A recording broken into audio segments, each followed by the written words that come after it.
बिस्मिल्लाहिर्रहमानिर्रहीम। नाज़रीन, मैं हूं जावेद बलोच और आज जो ख़बरें हैं वो भी तहरीक-ए-इंसाफ़ से मुतल्लिक़ हैं। तहरीक-ए-इंसाफ़ के चेयरमैन इमरान खान साहब से मुतल्लिक़ हैं और उन रहनुमाओं से मुतल्लिक़ हैं जो आज तहरीक-ए-इंसाफ़ को खैरबाद कह के जा रहे हैं, तहरीक-ए-इंसाफ़ का साथ छोड़ रहे हैं। और फिर हम आपको आगाह करेंगे कि उन जिन लोगों ने तहरीक-ए-इंसाफ़ को खैरबाद कहा और उनसे अपना तल्लुक़ वास्ता ख़त्म कर दिया, उसके पीछे वजूहात क्या थी, क्या क्या वजह थी कि उन्हें तहरीक-ए-इंसाफ़ को छोड़ना पड़ा। बल्कि तहरीक-ए-इंसाफ़ क्या, बल्कि वो तो सियासत से ही किनारकश हो गए। इतने इतने बड़े नाम जो हैं वो उन्होंने सियासत छोड़ने से जो है वो अपना किनारकश कर लिया सियासत से। तो कोई ना कोई वजह तो ज़रूर होगी। उन्होंने वजह बयान नहीं की, लेकिन हमें कुछ चीज़ें मालूम हुई, तो लिहाजा हम आपसे शेयर करेंगे। फिर तहरीक-ए-इंसाफ़ के चेयरमैन इमरान खान साहब का आज बड़ा मसरूफ़ दिन गुजरा है इस्लामाबाद में। पहले वो सुबह पहुँचे ATC कोर्ट में, जहाँ पर उनके ख़िलाफ़ 8 मुकदमात थे। उन 8 के 8 मुकदमात में ATC कोर्ट ने उन्हें बेल ग्रांट कर दी। 8 जून तक उन्हें उनको बेल मिली, जिसके बाद तहरीक-ए-इंसाफ़ के चेयरमैन इमरान खान साहब आते हैं नैब रावलपिंडी के ऑफ़िस, जो कि इस्लामाबाद में मौजूद है। नैब रावलपिंडी और इस्लामाबाद का जो रीजनल ऑफ़िस है वो एक ही है, इस्लामाबाद में वाक़या है, सेक्टर G6 में। वहाँ पर उनकी पेशी थी, जहाँ पर उनसे 4 घंटे जो है वो पूछताछ हुई। उन्होंने अपना जवाब भी जमा करवाया।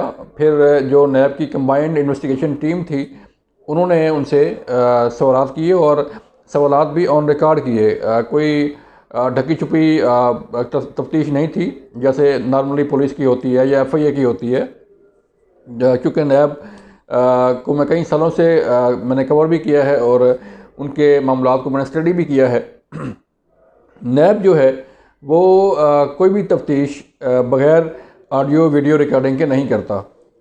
नैब के अंदर ये SOP है तफ्तीश का कि किसी भी मुलज़म से कोई पूछताछ करनी है तो वो एक बाकायदा रूम तैयार किया जाता है जिसमें ऑडियो भी होती है और वीडियो रिकॉर्डिंग का भी बंदोबस्त होता है। तो आज खान साहब की ऑडियो भी वहाँ पे रिकॉर्ड हुई, वीडियो बयान भी रिकॉर्ड हुआ और फिर उनसे जो सवाल जवाब हुए वो भी ऑन रिकॉर्ड जो है वो रिकॉर्ड का हिस्सा बन गए हैं। सबसे पहले हम चलते हैं इमरान खान साहब से कि जिससे जो तफ्तीश हुई उसका जिक्र करेंगे।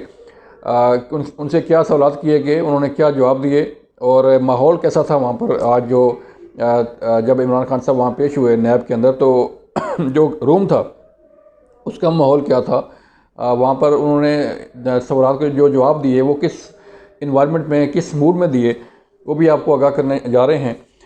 लेकिन सबसे पहले हम बात करते हैं आज डॉक्टर शेरी मज़ारी बड़ी जो है वो अफसरदा चेहरे के साथ जो है वो मीडिया के सामने पेश हुई। आज उनकी रिहाई हुई।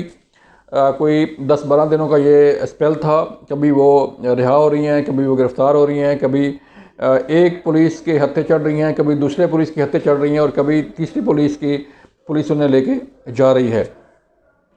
तो उनकी रिहाई, उनकी गिरफ़्तारी से लेकर अब तक का जो इन्वायरमेंट था उसमें बड़ी उनकी फैमिली जो है वो बड़ी डिस्टर्ब हुई। ईमान मज़ारी, उनकी साहबजादी ने बड़ा सफ़र किया, उनकी फैमिली ने बड़ा सफ़र किया और फिर डॉक्टर शेरी मज़ारी जो कि इंतहाई अहम रुकन थी तहरीक-ए-इंसाफ़ की, उन्होंने आज जब वो रिहा हुई तो अपने घर पे प्रेस कॉन्फ्रेंस में सियासत से ही किनाराकशी इख्तियार कर ली।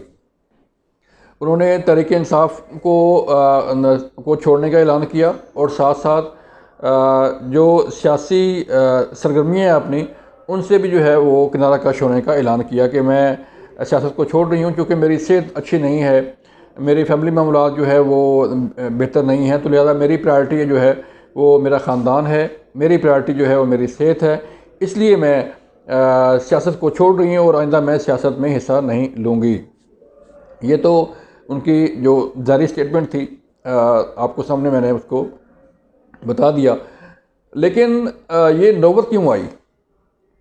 अभी थोड़ी देर पहले फैज़ुल हसन चौहान ने भी प्रेस कॉन्फ्रेंस की और उन्होंने भी जो है वो तहरीक-ए-इंसाफ़ को छोड़ने का ऐलान किया। उनकी नौबत क्यों आई? मुसर्रत जमशेद चीमा ये वो ख़ातून हैं, आपके इल्म में होगा, जब तहरीक इंसाफ के चेयरमैन इमरान खान 8 मई को गिरफ़्तार हुए तो नैब ऑफिस के अंदर से जो पहली कॉल गई थी वो मुसर्रत जमशेद चीमा को गई थी। और उन्हें जो है वो खान साहब हिदायत देते रहे थे कि अब आज़म को ये कह दें, अब फ़लाँ कर दें, अब ये कर दें, वो कर दें, मैं नैब के अंदर हूँ। तो उनकी अहमियत जो है इससे अंदाज़ा आपको हो सकता है। और उनके शोहर भी तहरीक इंसाफ के एक्टिव रुकन हैं, रहनुमा हैं। उन्होंने भी जो है तहरीक इंसाफ छोड़ने का ऐलान किया। उनके वकील की तरफ से ये ख़बर आई और वो मीडिया के सामने आके जो ऐलान भी उन्होंने करना है। तो जो कॉमन चीज़ आ रही है सामने, जो तहरीक इंसाफ के अरकान छोड़ के जा रहे हैं, जो सब में कॉमन चीज़ है वो ये है कि इन जितने भी तहरीक इंसाफ के रहनुमा हैं वो ये क्वेश्चन उठा रहे हैं कि हमने सियासत करनी थी मुल्क बचाने के लिए, हमने सियासत करनी थी इदारे बचाने के लिए, हमने सियासत करनी थी मुल्क की तरक्की के लिए, अवाम की तरक्की के लिए, नए पाकिस्तान के लिए। लेकिन जो हम सियासत कर रहे हैं वो हम कर रहे हैं पाक फ़ौज से लड़ने के लिए। जो हम सियासत कर रहे हैं वो हम कर रहे हैं इदारों को कमज़ोर करने के लिए। जो हम सियासत कर रहे हैं वो हम कर रहे हैं जो है वो अवाम मुल्क को जो है वो नुकसान पहुंचाने के लिए। तो जितने भी अरकान सामने आए, जितने भी हमसे बात हुई इनकी, तो कोई भी शख्स ये नहीं कह रहा कि हाँ 9 मई के वाक़यात ठीक थे।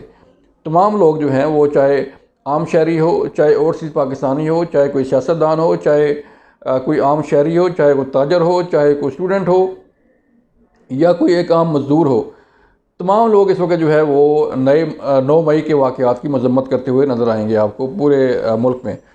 तो इन अरकान जिन्होंने छोड़ा है वो नादम थे इस बात पर कि हमारा ये रास्ता नहीं था कि हम हमारी सियासत में 9 मई जैसे वाक़यात जो है वो आएँ और 9 मई जैसे वाक़यात मुल्क के अंदर हों, जहाँ पे अपनी ही फ़ौज को, अपने ही इदारों को कमज़ोर करने की जो है वो कोशिश की जाए और उन पर हमले किए जाएँ। तो अगर हम अपनी फ़ौज को कमज़ोर कर देंगे तो हमारा दिफा कौन करेगा? सवाल ये पैदा होता है।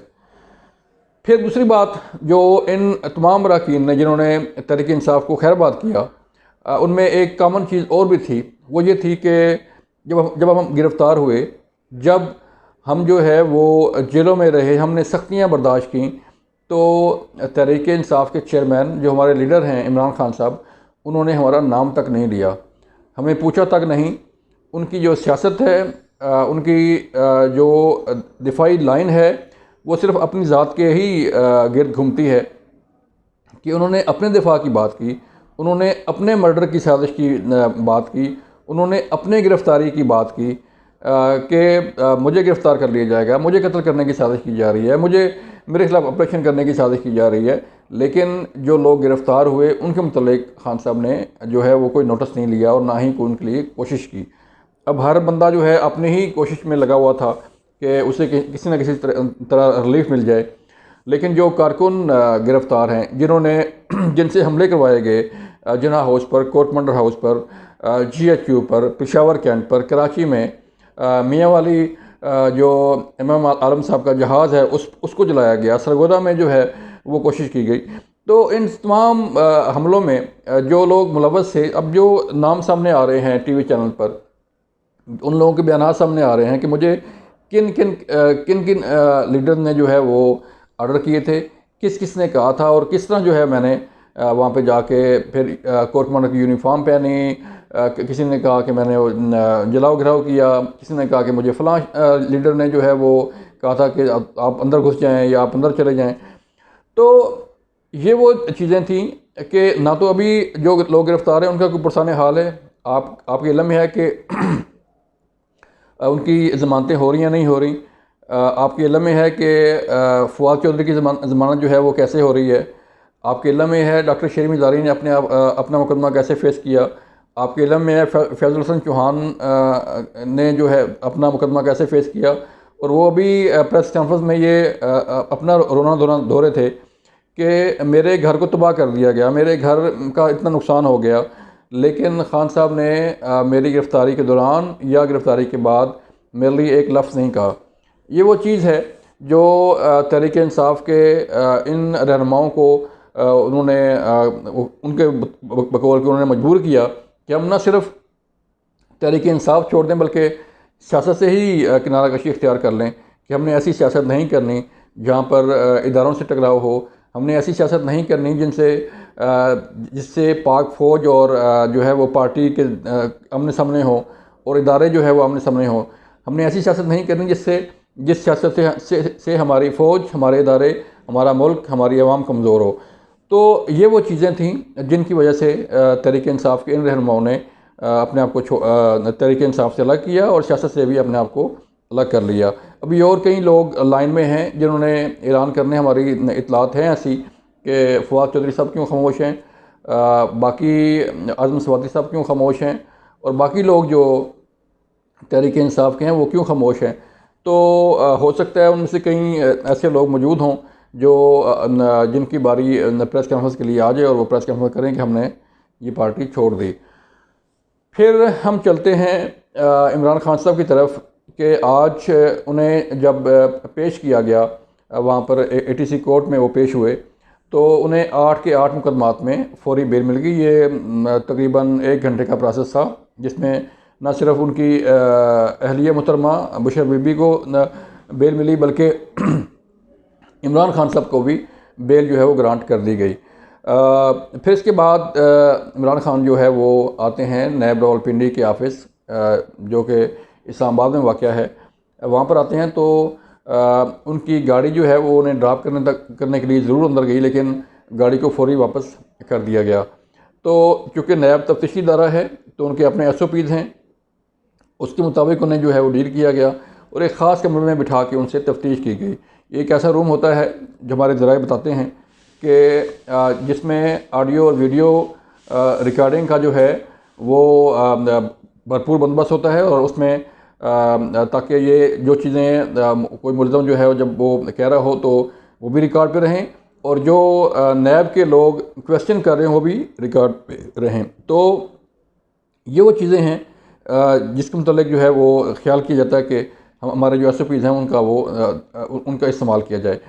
खान साहब से पूछा गया कि जो 190 मिलियन पाउंड की रकम थी वो कहाँ पे है, कैसे है, नेशनल क्राइम एजेंसी से आपका जो रिकॉर्ड है वो कहाँ पे है, फिर जो प्रॉपर्टी टाइकॉन के अकाउंट में रकम की वो कैसे गई।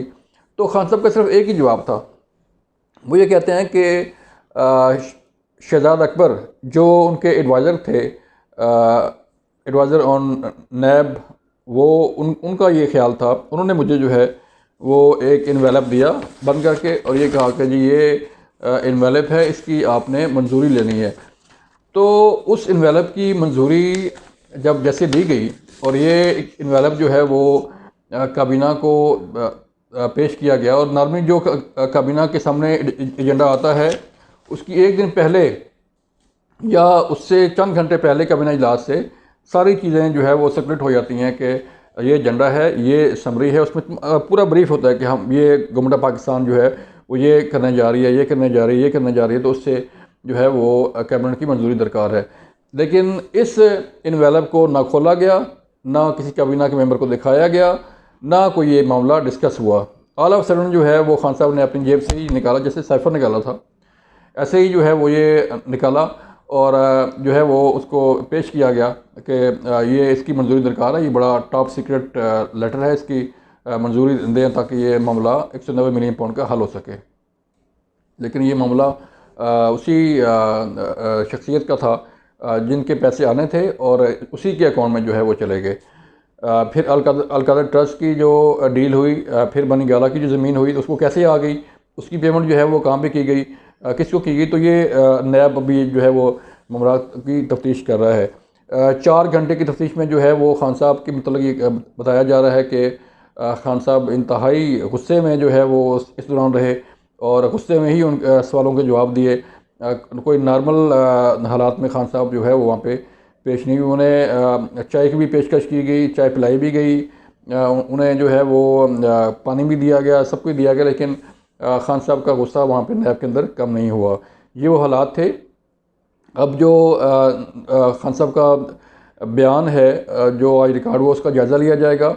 उस जायज़ा लेने के बाद फिर फैसला किया जाएगा कि खान साहब की गिरफ़्तारी दरकार है या नहीं है। तो इसका फ़ैसला भी चंद दिन में हो जाएगा। लेकिन जो सिलसिला चल रहा है तहरीक इंसाफ छोड़ने का, मैं आपको याद करा दूं कि ये वही सिलसिला है जैसे ये लोग इन लोगों ने तहरीक इंसाफ को ज्वाइन किया था, अब वैसे ही जो है ये वापस अपने अपने घोंसलों में जा रहे हैं। तो सूरत हाल देखते हैं आइंदा चंद दिनों में क्या होगी। जो भी सूरत हाल होगी हम आपको आगाह करते रहेंगे। अपना ख्याल रखिएगा। अल्लाह हाफिज़।